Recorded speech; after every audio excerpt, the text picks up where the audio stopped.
Hello, students, learners, and viewers. Welcome back to channel Maths Zone with PT. I am Sanjeev Kumar giving you the information about the tenses. We have seen in the previous videos that present tense has been already completed. Okay, so now today I want to give some information about the past tense. Past tense के बारे में आज हम लोग कुछ सीखेंगे। तो past tense start होती है हमारी पहली पास्ट टेंस में पहली होती है simple past tense. This one is the first of past tense, simple past tense. It is really very simple. Okay, तो देखिए ये कैसे सिंपल है, इसे हम विद एग्जाम्पल क्लियर करते हैं। तो इसका एग्जाम्पल होगा, जैसे पहला एग्जाम्पल है, मैं अंग्रेजी पढ़ाता था। This is the first example of simple past tense. दूसरा, तुम घर जाते थे। और तीसरा, वह खाना पकाती थी। तो अब हम देखेंगे इस टेंस के लास्ट में, हमारे अंतिम में था, थी, लगी हुई। तो ये याद रखना है कि जिस वाक्य के अंत में ये था, थे, थी, लगी रहती है, यही इस टेंस की पहचान होती है। That means these sentences are of simple past tense. This one is the identification of Hindi sentences which is in simple past tense. अब देखिए, जब हम लोग आइडेंटिफाई कर लिए कि ऐसे सेंटेंस हमारी सिंपल पास्ट टेंस के होते हैं, तो अब इसको हम क्लियर, इसकी रूल एंड रेगुलेशंस को क्लियर टेबल पर करते थे। ठीक उसी तरह आज भी हम टेबल पर क्लियर करेंगे। यहाँ टेबल में लिखता हूँ सिंगुलर, यहाँ प्लूरल, ये हो गई first person, I, me, second person,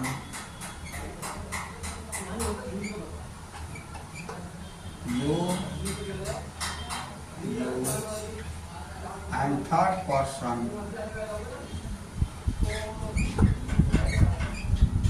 he, she, it and me.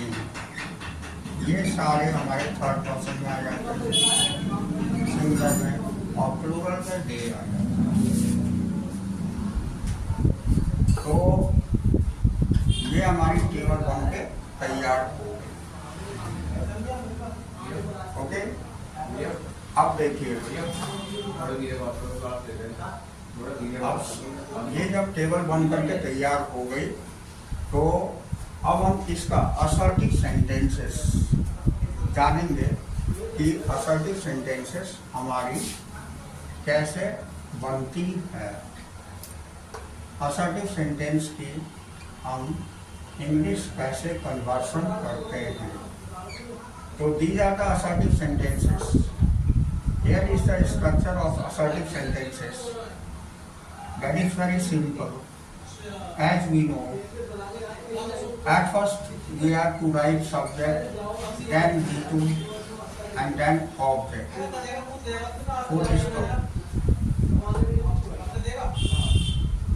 तो असर्टिव सेंटेंस में सब्जेक्ट, V2 एंड ऑब्जेक्ट ये हमारी होती है।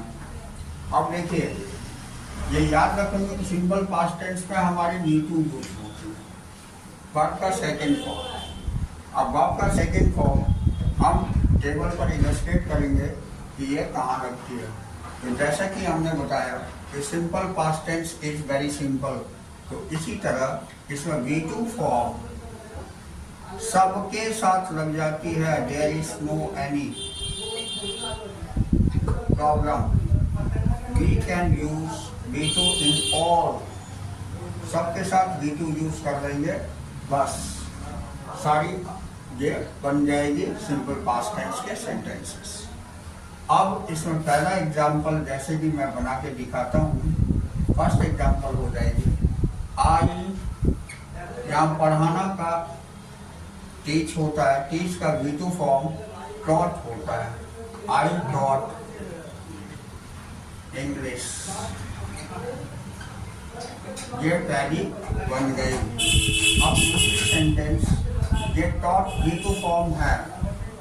अब ये दूसरी, तुम घर जाते थे, यू जाना का गो होता है, गो का V2 फॉर्म वेंट होता है, तो यू वेंट टू होम। यहाँ वेंट V2 फॉर्म है। अब तीसरी मैं बता रहा हूँ, तीसरी सेंटेंस, वह खाना पकाती थी, तो इसका हो जाएगा सी। पकाना का V1 फॉर्म कुक होता है और इसका V2 फॉर्म कुक्ड, सी कुक्ड, ये V2 फॉर्म है। और खाना का फूड होता है see cooked food. In this way we can change into the English और we can transcribe into the English. ठीक है, तो ये according to structure we can convert it into the English. तो असर्टिव सेंटेंसेस कंप्लीटेड नाउ। अब इसके बाद हम नेगेटिव सेंटेंसेस देखते हैं। तो यहाँ मैं आपको नेगेटिव सेंटेंस दिखाता हूँ।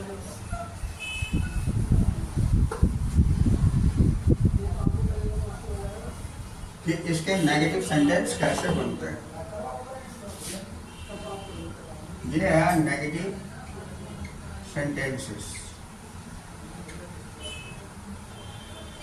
नेगेटिव सेंटेंसेस में एक चीज हमें ध्यान रखनी पड़ती है कि इसकी structure subject plus did plus not plus V1 plus object. इसमें देखिए ये ध्यान में रखनी पड़ती है कि इसमें हेल्पिंग वर्ब डिड नॉट का प्रयोग करना पड़ता है।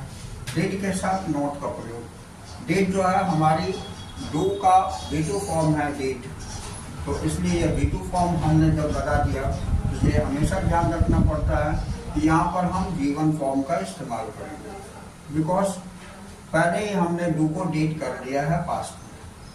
सो be careful about the negative sentences, V1 form is used. Okay, तो अब इसका हम एग्जाम्पल बना करके दिखाते हैं। एग्जाम्पल फर्स्ट, ये मैं अंग्रेजी पढ़ाता था। अब यहाँ पर ये जो डिड नॉट यूज होती है, ये टेबल पर दिखाता हूँ कि डिड नॉट कहाँ लगेगी। तो जितने भी हमने सारे में V2 लगाया था, हर जगह पर डिड का इस्तेमाल हो जाएगा। There is no any problem. और उसके बाद नॉट लगा देंगे, नेगेटिव सेंटेंस हमारी बन जाएगी। तो जैसे एग्जाम्पल में देखिए, मैं बताता हूँ कि मैं आई डिड नॉट। अब V1 फॉर्म पढ़ाना का टीच होता है, टीच इंग्लिश। तो ये I did not teach English, इसका मतलब हो गया मैं अंग्रेजी नहीं पढ़ाता था। सॉरी, मैं अंग्रेजी नहीं पढ़ाता था, इसका बन गया I did not teach English. अब तुम घर नहीं जाते थे, इसका क्या बन जाएगा, ये देखिए, you did not go to home. यहाँ हम क्या देख रहे हैं, ये सारे V1 फॉर्म है, ये V1 फॉर्म हम यूज कर रहे हैं। अब तीसरी में वह खाना पकाती थी, तो इस जगह अगर हम नहीं लगा देंगे तो वह खाना नहीं पकाती थी, ये हमारी नेगेटिव सेंटेंस हो जाएगी। तो इसका इंग्लिश बनेगा she did not cook. Cook is the given form, cook food. तो इस तरह हमने देखा कि नेगेटिव सेंटेंस में हमारी डिड नॉट लगती है और गिवन फॉर्म लगती है। इस तरह नेगेटिव सेंटेंसेस हमारी कंप्लीट है। अब मैं आपको इंट्रोगेटिव सेंटेंस बताऊंगा और हम लोग इंट्रोगेटिव सेंटेंस के बारे में जानेंगे। तो देखिए, इंट्रोगेटिव सेंटेंस में होती क्या है ये मैं बताता हूँ। Interrogative sentences. इंट्रोगेटिव सेंटेंस ये तीसरी सेंटेंस बनती है। तो असर्टिव, नेगेटिव, इंट्रोगेटिव मैं सारे टेंस में बता ही रहा हूँ कि कैसे हम लोग कन्वर्ट करते हैं इसे। तो इसकी सिंपल पास्ट टेंस की this one is the interrogative sentences. तो इसकी स्ट्रक्चर हो जाती है,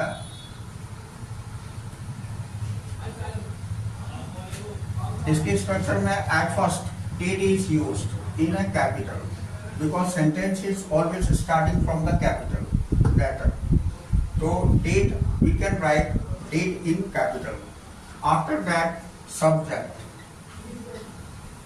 then given form and object, note of interrogation. Lastly, note of interrogation.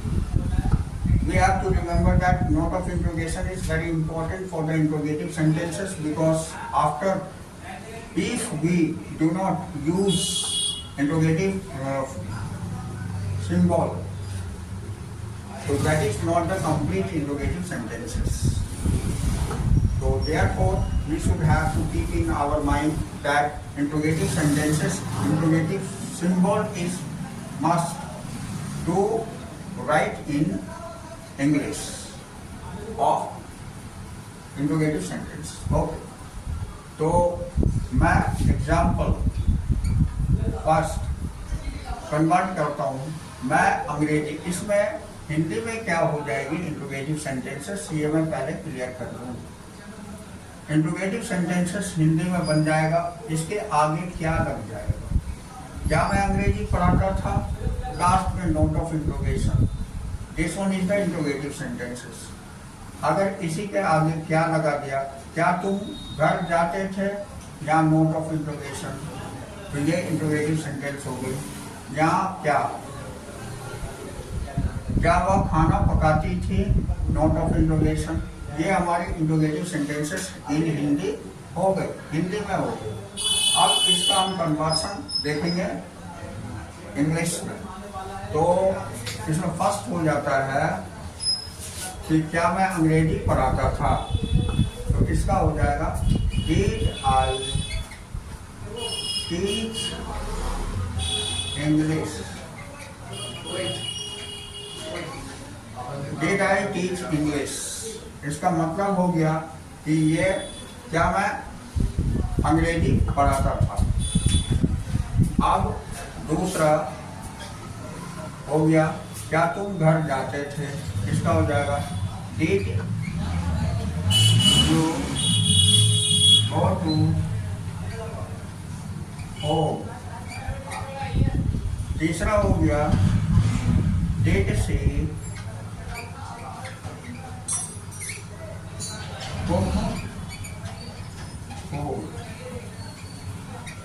तो यहाँ पर हमारी सिंपल पास्ट टेंस कंप्लीट होती है। But keep in your mind that practice is very important to know all the tenses. So more and more practice gives you more information about the English and you will be able to convert easily in English. So practice more and more to know the tenses properly. Okay? So this one is the simple past tense we have finished. Now we take our information about the next tense, that is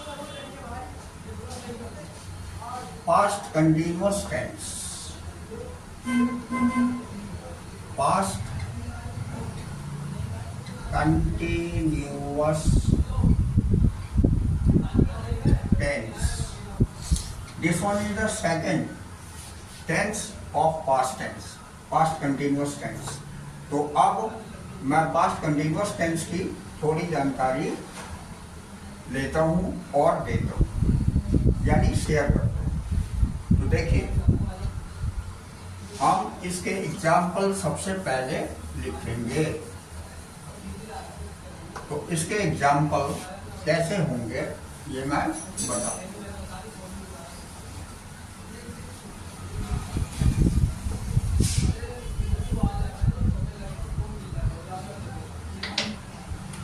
तो देखिए, इसके example होंगे, पहला, मैं अंग्रेजी पढ़ा रहा था। तो पहला वाक्य हो गया, मैं अंग्रेजी पढ़ा रहा था। दूसरा वाक्य हम लेते हैं, तुम घर जा रहे थे। और तीसरा वाक्य हो जाएगा, वह खाना पका रही थी। तो ऐसे वाक्य जिसके अंत में रहा था, रहे थे, रही थी, ये लगा हुआ रहता है, तो ये इस वाक्य की पहचान है, आइडेंटिफिकेशन है कि these sentences are of past continuous tense। ये sentences हमारी past continuous tense की है। अब देखिए, जब ये हम आइडेंटिफाई कर लेते हैं कि ये sentences हमारे past continuous tense के हैं, तो इसको अब हम इसके rule and regulation to convert in English में कन्वर्ट करने की हम टेबल पर बताते थे और हम लोग टेबल पर सीखते थे। तो आइए दोबारा से हम टेबल पर इसकी रूल एंड रेगुलेशन की जानकारी लेंगे। Right, okay. तो देखिए, इसमें सबसे पहले मैं आपको लिख देता हूँ असर्टिव सेंटेंस की स्ट्रक्चर। तो ये असर्टिव सेंटेंसेस हो गई, इसकी स्ट्रक्चर बता रहा हूँ। इसकी स्ट्रक्चर हम लोग लिखते हैं, at first subject, then helping verb was and were. ये हेल्पिंग वर्ब होती है जिसका यूज हम करते हैं। इसके बाद V1 के साथ ING और लास्टली ऑब्जेक्ट, फुल स्टॉप। तो ये हमारी स्ट्रक्चर हो जाती है। अब देखिए, यहाँ पर हमने हेल्पिंग वर्ब वॉच वेयर ले लिया, तो वॉच का यूज कहाँ कहाँ होती है according to table, and were का यूज कहाँ कहाँ हम करते हैं, ये जानकारी लेते हैं। तो be careful, watch is use in with I, I के साथ हम वॉच का इस्तेमाल करते हैं। And he she it and name, इसके साथ वॉच का इस्तेमाल करते हैं। He she it and name के साथ वॉच और आई के साथ वॉच का इस्तेमाल करते हैं, यानी वॉच का यूज करते हैं। और वर्ब यूज जो होती है WERE वर्ब, वर्ब यूज होती है वी के साथ, यू के साथ, इस यू के साथ और दे के साथ। तो ये चारों के साथ में हम वर्ड यूज करते हैं। आई और ही सी इट एंड नेम के साथ वॉच का यूज करते हैं टू कन्वर्ट इन इंग्लिश। तो ये सिंपल रूल है, ये थोड़ी सी हमने टेबल में इलस्ट्रेट किया। अब now we can change it these sentences into English. तो देखिए अब हम इसे इंग्लिश में कैसे कन्वर्ट करते हैं। तो फर्स्ट लिखा हुआ था मैं अंग्रेजी पढ़ा रहा था, तो ये हो जाएगा I watch teaching English.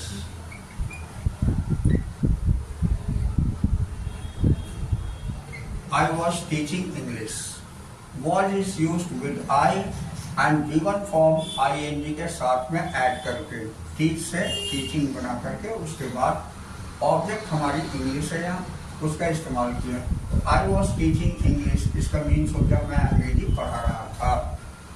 Now the second है हमारी तुम घर जा रहे थे, तो यू के साथ हमने देखा यहाँ वर का इस्तेमाल किए थे, तो यू वर जाना का गो हो जाता है, उसके साथ आईएनजी लगा देंगे गोइंग टू होम, यानी you are going to home, ये हो जाएगी तुम घर जा रहे थे। अब तीसरा सेंटेंस हमारी होती है वह खाना पका रही थी, इसका हो जाएगा शी वॉज कुकिंग फूड, वह खाना पका रही थी। सी के साथ भी वॉच का इस्तेमाल करते हैं, जैसा कि हमने पहले भी टेबल पर देख लिया है। तो सी वॉज कुकिंग फूड मीन्स हो गया वह खाना पका रही थी। तो here assertive sentences is completed. Now we want to get our knowledge about negative sentences. तो नेगेटिव सेंटेंस हम कैसे कन्वर्ट करेंगे इंग्लिश में, ये जानकारी लेंगे। तो एट फर्स्ट हिंदी में नेगेटिव सेंटेंसेस ऐसे बनेगा मैं अंग्रेजी इस जगह पर नहीं लिखा हुआ रहेगा, मैं अंग्रेजी नहीं पढ़ा रहा था, ये नेगेटिव हो गई। तुम घर नहीं जा रहे थे, तो ये नेगेटिव हो गया। वह खाना नहीं पका रही थी, तो ये नेगेटिव हो गया। अब देखिए नेगेटिव सेंटेंस में होता क्या है कि जो भी यहाँ पर मैं नेगेटिव लिखता हूँ उसके बाद बताता हूँ। नेगेटिव सेंटेंसेस, इसमें वाज वेयर जो हम यूज करते हैं आफ्टर सब्जेक्ट के बाद, इसके बाद हमारी प्लस में नोट लगा देते हैं इस प्लेस पर। नोट यानी वन वेयर के बाद नोट का इस्तेमाल होता है, उसके बाद गिवन आईएनजी देन ऑब्जेक्ट। तो this one is converted into the negative sentences. तो देखिए यहाँ मैं आपको इसी में दिखा रहा हूँ, आई वॉज इस प्लेस पर नोट लगा देंगे, तो ये I was not teaching English, ये हो गई मैं अंग्रेजी नहीं पढ़ा रहा था। Second, you were not going to home, that means तुम घर नहीं जा रहे थे। तीसरा हो जाएगा she was not cooking food, मतलब वह खाना नहीं पका रही थी। तो इस तरह ये कन्वर्ट हो गया नेगेटिव सेंटेंसेस में। तो here negative sentences is also completed. Now we want to take our knowledge about the interrogative sentences of past continuous tense. तो आइए हम past continuous tense की interrogative sentence सीखेंगे।